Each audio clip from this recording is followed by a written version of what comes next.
યાદ કરવા ખૂબ જરૂરી. સાહેબે વાત કરી બીકે જોશી સાહેબ વિક્રમસિંહે આજે આ મુલકપુર આવ્યા ત્યારે રબારી સમાજ હાજર હોય, મારો ઠાકોર સમાજ, સર્વ સમાજ, ત્યારે શિવાભાઈ સાહેબ આપણાને 100% માલતીભાઈ ની યાદ આવે. એક અડીખમ જેની અને પરિવારને તો જરૂર હતી પણ આપ સૌને આપણાને પણ મોટી ખોટ એ માલતીભાઈ ની આપણાને સૌને પડે છે. મુલેશ્વર દાદાને પ્રાર્થના કરું, દ્વારકાધીશને પ્રાર્થના કરું કે એમનો આત્મા જ્યાં હોય ખૂબ સારું જોઈને એમનો આત્મા પણ રાજી થતો છે અને એમના દીકરા ખૂબ રાજકીય રીતે સક્રિય રહી અને માલતીભાઈની ખોટ પૂરી પાડી અને એમના શેણ સંબંધી કાયમી માલતીભાઈના હતા એમને હૂંફ આપવાનું કામ કરે. અને આપ સૌને પણ મારી વિનંતી કે માલતીભાઈ નથી ત્યારે એનો દીકરો એ આપણો દીકરો ગણાય અને ક્યાંક ને ક્યાંક માલતીભાઈની ગેરહાજરીમાં પરિવારને કે દીકરાને જરૂર પડે ત્યારે આપણે એમાં ક્યાંય પીછેહટ ના કરીએ અને માલતીભાઈની આયાતી જેમ માનીને કાયમ એને આપણો પોતાનો માનીએ એ પ્રમાણેનું આપણું સૌનું વર્તન રહે એવી પણ હું તમને ખૂબ વિનંતી કરું છું. લોકસભાની ચૂંટણી છે.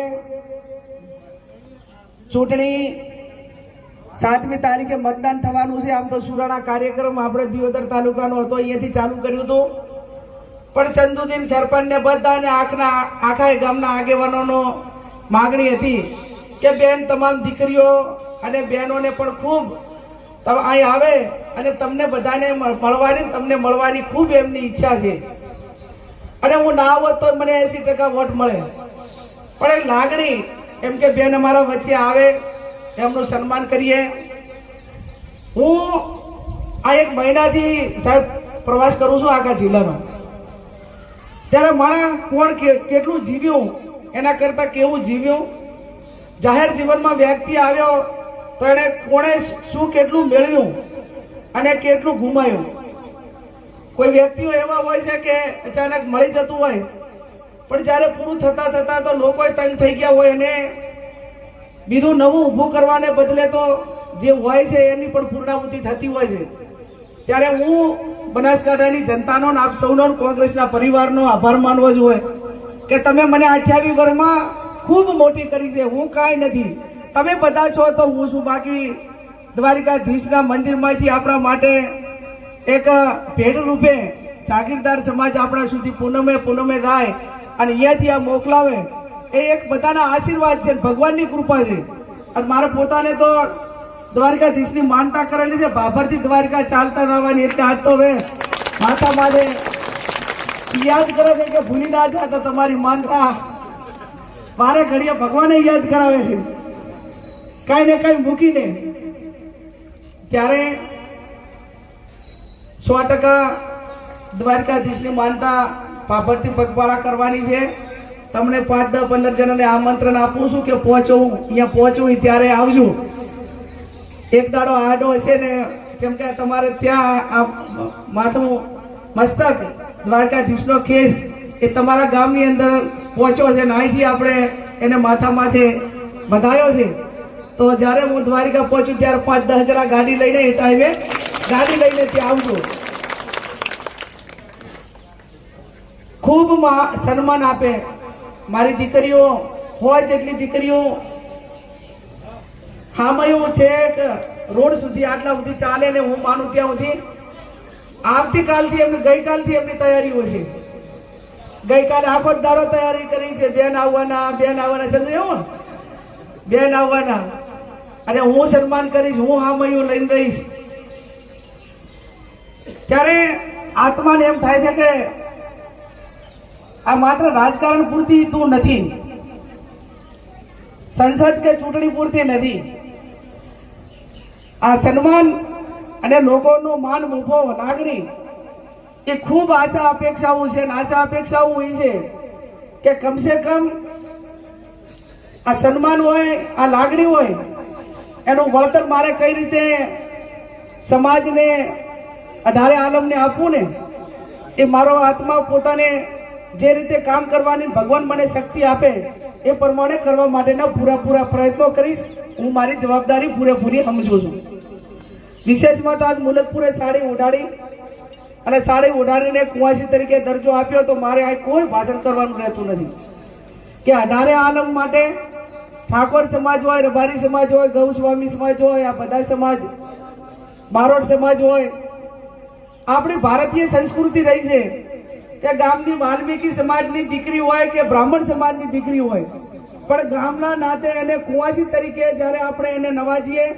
અહીંયા મુલકપુરના બારોટ સમાજની દીકરી કે બાબર લગ્ન કરેલી હોય અને ગાયનો ઠાકોર આવે તો એ ચા પાણી કરવા એને ઘરે જઈને 50 રૂપિયા આપે, 20 રૂપિયા આપે. અમારા ગામની કુંવાસી છે એ સંસ્કૃતિ આજે પણ આપણી અકબંધ છે અને સંસ્કૃતિના આધારે આપ સૌને એ ખબર નહીં એ ઢોળ છે માથે એ ખબર જ નહીં શું કરે છે ખબર નહીં. હદિયા લઈ લો.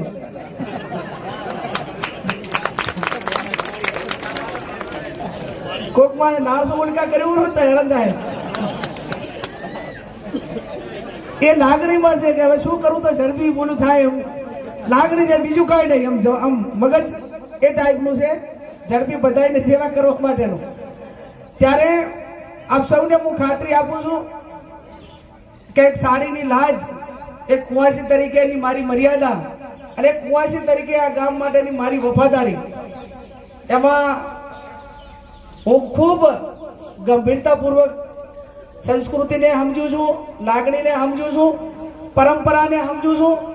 અને આવતીકાલે તમારા બધા માટેની મારી પોતાની જવાબદારી શું થાય છે એ પૂરેપૂરી નિભાવવા માટેની આપ સૌને જવાબદારી તમે મારા ઉપર મૂકી છે. ત્યારે એ પૈકીની જવાબદારી મારા ઉપર રહેશે.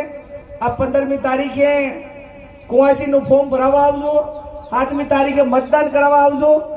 અને હવે તો એક લાગણીના સંબંધથી બંધાણા હોય ત્યારે આજુબાજુના ગામોમાં બીજા સમાજને લઈને જવો પડે કે ક્યાંક 5-25 જણાને 2-5 દાડા 15 દાડા મજૂરી કરવી પડે તો થોડો પ્રયત્ન વધારે કરજો, જેથી કરીને અહીંયા સુરાણા રઘનાથભાઈ બધા પણ કામ ખૂબ સારી રીતે કરી રહ્યા છે. પણ જેટલું મતદાન ઓછું થાય, આમાં વોટ આપણા ઢગલા હોય પણ 2-5 વોટ નહીં કર્યા હોય તો આપણી મોટી ચૂંટણીમાં કાંઈ વાંધો નથી. પછી ઓલા બિરબલ વાળો વજરું થાય. અમને એમ માનીએ કે હવે મુલકપુરની જવાબદારી ગામને ઓપી દીધી છે એટલે આ બાબતથી અમે તો હવે નિશ્ચિત રહીએ ને. એમ મુલકપુરમાંથી જવાબદારી અમારી પૂરી ન હોય ચૂંટણી સુધી.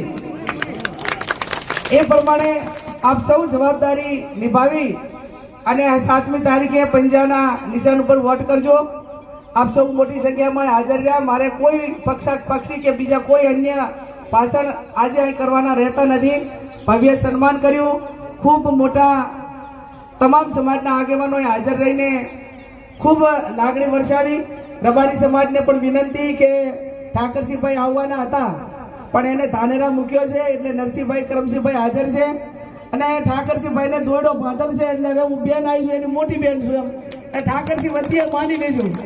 તમારા બધાની લાગણી હતી ઠાકરસિંહને બોલાવવાની પણ મેં ત્યાં એને મૂક્યો છે. આપ ખૂબ મોટી સંખ્યામાં હાજર રહી અમારું સન્માન કર્યું એ બદલ આપ સૌનો ખૂબ ખૂબ હૃદયપૂર્વક આભાર માનું છું.